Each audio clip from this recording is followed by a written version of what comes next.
বাংলাদেশ ব্যাংকের সাবেক deputy governor S K সুরের ৩টি লকারে তল্লাশি সম্পন্ন করেছে দুর্নীতি দমন কমিশন দুদক।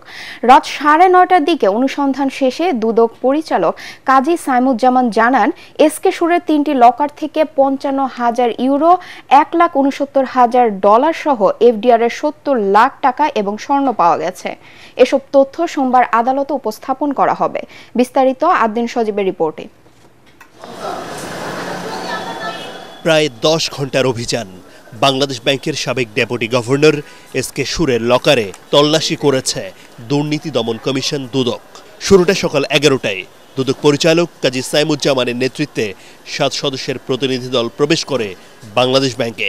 এরপর দুপুর গড়িয়ে সন্ধ্যা, আসে রাত। ৯টার পরপর খবর মেলে তল্লাশি সম্পন্ন হয়েছে দুদকের।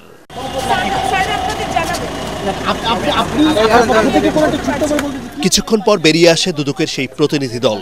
পরিচালক সাইমুজ্জামান জানান, এস.কে সুরের ৩টি লকার থেকে ৫৫,০০০ ইউরো, $১,৬৯,০০০, এফডিআর এর ৭০ লাখ টাকা এবং ১ কেজি স্বর্ণ পাওয়া গেছে।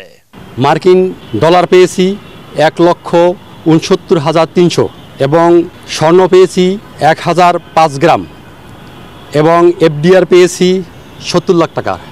আমরা যা পেয়েছি এবং সেগুলো এই ২২ পাতার একটি জব্দ তালিকা তৈরি করেছি। মহামান্য আদালতের নির্দেশেই আমরা সে জিম্মা হয়তোবা রাষ্ট্রীয় কোষাগারে অস্থায়ীভাবে জমা রাখবো, অথবা আদালতের যে পরবর্তী নির্দেশনা আসবে সেই মোতাবেক কাজ করব। এর আগে ১৯ জানুয়ারি এস.কে সুরের ধানমন্ডির বাসা থেকে ১৬ লাখ টাকা ও ৪.৫ কোটি টাকার ফিক্সড ডিপোজিটের ডকুমেন্ট উদ্ধার করে দুদক। সেখানেই বাংলাদেশ ব্যাংকে ৩টি লকার থাকার নথি পায় তারা।